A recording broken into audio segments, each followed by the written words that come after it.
Gaza को जलाने के बाद जागी ज़मीर की चिंगारी। इजरायली सैनिकों ने नेतन्याहू पर ही उठा दिए सवाल। दुश्मन सैनिकों में इंसानियत, बोले ये जंग नहीं सत्ता की भूख है। यही नहीं, उन्होंने फिलिस्तीनियों से माफ़ी मांगने की अपील की है, वरना इजरायल के गिने हुए दिन बाकी है। इसी के साथ आपको बताएंगे आसियान देशों का बड़ा बयान, इजरायल तुरंत रोके कत्लेआम, ये हद से ज़्यादा हो गया। और साथ में आपको बताएंगे ईरानी हमले से जल उठा अमेरिकी बेस, सैटेलाइट तस्वीरें खोल रही है पोल। वहीं दूसरी ओर फिलिस्तीनी समर्थक कार्यकर्ता महमूद खलील, ट्रंप प्रशासन पर ठोका 170 करोड़ का केस। जानेंगे आखिर क्यों उठाया ये कदम।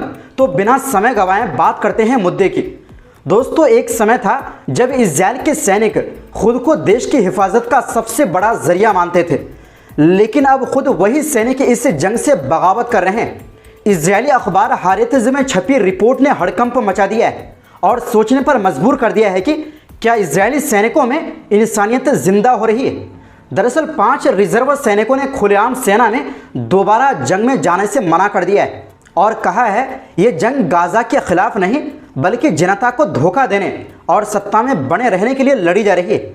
उनका आरोप है कि नेतन्याहू सरकार बंधकों, सैनिकों, यहाँ तक कि गाजा के आम नागरिकों की कुर्बानी देने को तैयार है, बस अपने घटिया सियासी मकसदों के लिए। रॉन वेनर, जो हाइफा यूनिवर्सिटी में फिलोसफी, पॉलिटिक्स और इकोनॉमिक्स का छात्र है, कहता है मैंने 3 बार 270 दिन तक आर्मी ड्यूटी की, 2 बार लेबनान बॉर्डर और 1 बार लेबनान में, लेकिन चौथी बार जब मुझे बुलाया गया तो मैंने इनकार कर दिया, क्योंकि तब तक साफ हो गया था कि ये जंग सिर्फ सत्ता को बचाने के लिए चल रही है। वेनर ने कहा अब ये साफ है कि सरकार को ना बंधकों की परवाह है, ना सैनिकों की, और ना ही उन भविष्य की जिसमें शांति हो। इनकी सिर्फ एक मंजिल है, कुर्सी पर बने रहना। वहीं 30 साल की मिशेल डॉयच कहती है इस युद्ध का एकमात्र उद्देश्य सरकार का सत्ता में बने रहना है, और यह हजारों गाजा के 6 साल से कम उम्र के बच्चों की जान की कीमत पर हो रहा है, जो मारे जा चुके हैं। ये संख्या हर दिन बढ़ रही है। इसके साथ साथ ये युद्ध बंधकों, सैनिकों और हम सभी की सुरक्षा की कीमत पर भी हो रहा है। वो कहती है एक असली सिपाही वो होता है जो इंसानियत और रहम से काम ले, ना कि बदले और नफरत से। इसलिए अब मैं इस जंग का हिस्सा नहीं बन सकती, चाहे बाहर से ही सही। मैं इस सच्चाई के लिए लड़ती रहूंगी। वहीं 30 साल के योटाम फिल्क टैंक डिवीज़न के अफसर हैं, कहते हैं शुरुआत में मैंने सोचा था कि हमें अपने देश की हिफाजत करनी है, बंधकों को लाना है, लेकिन अब एहसास हो रहा है कि हम सब सिर्फ मोहरे हैं जिन्हें नेतन्याहू की सरकार बंधक बना चुकी है। अब ये जंग सिर्फ खून बहाने की मशीन बन चुकी है। रोज़ फिलिस्तीनी मरते हैं, रोज़ सैनिक मारे जाते हैं, लेकिन सरकार की नीतियों में कोई बदलाव नहीं। वहीं 22 साल के इतामार श्वार्ट्ज़, जो एक टैंक कमांडर थे, कहते हैं अगर ये जंग मार्च में रुक जाती तो हजारों जानें बच जाती, बंधक लौट सकते थे। लेकिन हुआ क्या, 18 मार्च 2024 को युद्ध विराम टूट गया। क्यों? क्योंकि नेतन्याहू अपनी सरकार के कट्टरपंथी गुटों के आगे झुक गया। श्वार्ट्ज़ कहते हैं जब तक हम फिलिस्तीनी आवाम से माफ़ी नहीं मांगते, जब तक उनके साथ मिलकर दोबारा जिंदगी बसाने की कोशिश नहीं करते, इजरायल के दिन गिने जा चुके हैं। मतलब इजरायल का वजूद खतरे में है। ये कौन कह रहा है? खुद इजरायली सैनिक। वही 32 साल के डेनियल याहलोम, जो हाइफा से है और 2017 से रिजर्व सर्व कर रहे थे। मैं खुद को एक लेफ्ट विंग जायोनिस्ट मानता था, लेकिन अब लग रहा है कि इस जंग में मेरा हिस्सा लेना सिर्फ उस प्रोजेक्ट को सपोर्ट करना है जो दशकों से फिलिस्तीनी ज़मीनों पर कब्जा कर रहा है। अब सरकार ने साफ कर दिया है कि बंधकों की जान की कोई कीमत नहीं है, हमारा इस्तेमाल किया जा रहा है एक नफरत भरी सियासत को जिंदा रखने के लिए। वैसे दोस्तों, इन सैनिकों के विचार पर आप क्या कहेंगे? क्या ये साजिश का हिस्सा है या फिर सच में इनके अंदर इंसानियत जगी? वहीं दूसरी ओर दोस्तों, दक्षिण पूर्व एशियाई देशों के संगठन आसियान ने शुक्रवार को एक बेहद सख्त बयान दिया।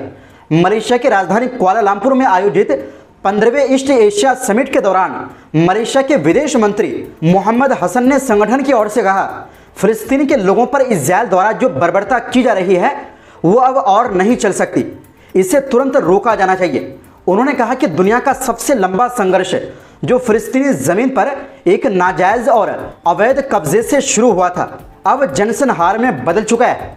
80 साल की इम्यूनिटी यानी 80 साल तक इजराइल पर कोई भी कार्रवाई नहीं होने की वजह से इजराइल को इतना बेखौफ बना दिया है कि वो अब खुलेआम बच्चों और नवजात शिशुओं तक को भूखा मार रहा है। ये नाकाबिले बर्दाश्त है और इसे अब और नहीं चलने देना चाहिए। इसे तुरंत रोका जाए। आसियान देशों ने मिडिल ईस्ट और यूक्रेन जैसी सभी संघर्ष की जगहों पर शांति स्थापित करने के हर प्रयास का समर्थन करने की बात भी दोहराई। बता दें कि मलेशिया इस समय आसियान का चेयरमैन है। वहीं दूसरी ओर दोस्तों, नई सैटेलाइट तस्वीरों ने एक बड़ा खुलासा किया है। कतर में मौजूद अल उदीद अमेरिकी एयरबेस, जो वेस्ट एशिया का सबसे बड़ा अमेरिकी सैन्य अड्डा माना जाता है, उस पर ईरान के जवाबी हमले में जबरदस्त नुकसान हुआ है। ये रिपोर्ट एसोसिएटेड प्रेस और प्लेनेट लैब से पीवीसी के सैटेलाइट इमेज पर आधारित है। ये तस्वीरें अमेरिकी राष्ट्रपति डोनाल्ड ट्रंप के उस दावे को पूरी तरह गलत साबित करती है जिसमें उन्होंने कहा था कि ईरानी हमले में बेस को कोई नुकसान नहीं पहुंचा। रिपोर्ट के मुताबिक एयर बेस पर एक जियोडेसिक डोम था, जो कि एक खास किस्म का गुंबदनुमा ढांचा है जिसमें अमेरिकी सेना की हाई सिक्योर कम्युनिकेशन डिवाइस रखी जाती है। 23 जून की सुबह यानी ईरानी हमले के दिन की पहली तस्वीरों में यह डोम सही सलामत दिख रहा था, लेकिन 25 जून की तस्वीरों में यह पूरी तरह नदारद था और पास की इमारतों पर भी जले के निशान और नुकसान साफ नजर आया। दोस्तों, अभी तक इस नुकसान को लेकर ना अमेरिका ने कोई आधिकारिक बयान दिया है, ना कतर सरकार ने। दोनों ही सरकारें इस हमले को पब्लिकली स्वीकार नहीं कर रही। वहीं दूसरी ओर दोस्तों, अमेरिका में फिलिस्तीन समर्थक प्रदर्शनकारियों पर सरकार की कार्रवाई को लेकर एक बड़ा मामला सामने आया है। कोलंबिया यूनिवर्सिटी के छात्र महमूद खलील ने डोनाल्ड ट्रंप प्रशासन के खिलाफ $20 मिलियन यानी लगभग 170 करोड़ रुपए का केस दायर किया है। उन्होंने ये दावा झूठी गिरफ्तारी, गलत मुकदमा और बदनाम करने जैसे आरोपों के आधार पर दायर किया है। उनका कहना है कि उन्हें सिर्फ इसलिए टारगेट किया गया क्योंकि वो गाजा में इजराइल के नरसंहार के खिलाफ बोल रहे थे और अमेरिका के अंदर प्रो पैलेस्टीन कैंपस प्रदर्शनों में बढ़ चढ़कर हिस्सा ले रहे थे। दरअसल ये कानूनी कार्रवाई अमेरिका के फेडरल टोर्ट क्लेम्स एक्ट के तहत की गई है और ये सीधे तौर पर होमलैंड सिक्योरिटी ICE यानी इमिग्रेशन एंड कस्टम्स इन्फोर्समेंट और स्टेट डिपार्टमेंट को टारगेट करती है। महमूद खलील ने मीडिया से बातचीत में कहा, हमने $2 करोड़ का मुआवजा इसलिए मांगा है क्योंकि मेरी गिरफ्तारी पूरी तरह गैर कानूनी और असंवैधानिक थी। मुझे जिस हालात में रखा गया वो किसी सजा से कम नहीं थी। बता दें कि 8 मार्च को बिना किसी वारंट के सादे कपड़ों में अमेरिकी एजेंटों ने उन्हें गिरफ्तार कर लिया। वो बताते हैं कि एजेंटों को ये तक नहीं पता था कि महमूद अमेरिका के वैध परमानेंट रेजिडेंट है। उन्होंने कहा, अगर मुझे मुआवजा मिलता है तो मैं उन सभी पैसों को उन कार्यकर्ताओं को शेयर करूंगा जो ऐसे ही मुकदमे में फंसे हैं। तो दोस्तों, फिलहाल के लिए इस रिपोर्ट में बस इतना ही। मध्य पूर्व और दुनिया भर की खबरें देखने के लिए चैनल को सब्सक्राइब जरूर करें क्योंकि यह हमारा नया चैनल है और आपकी सपोर्ट ही हमारी ताकत है। बहुत बहुत शुक्रिया। खुदा हाफिज।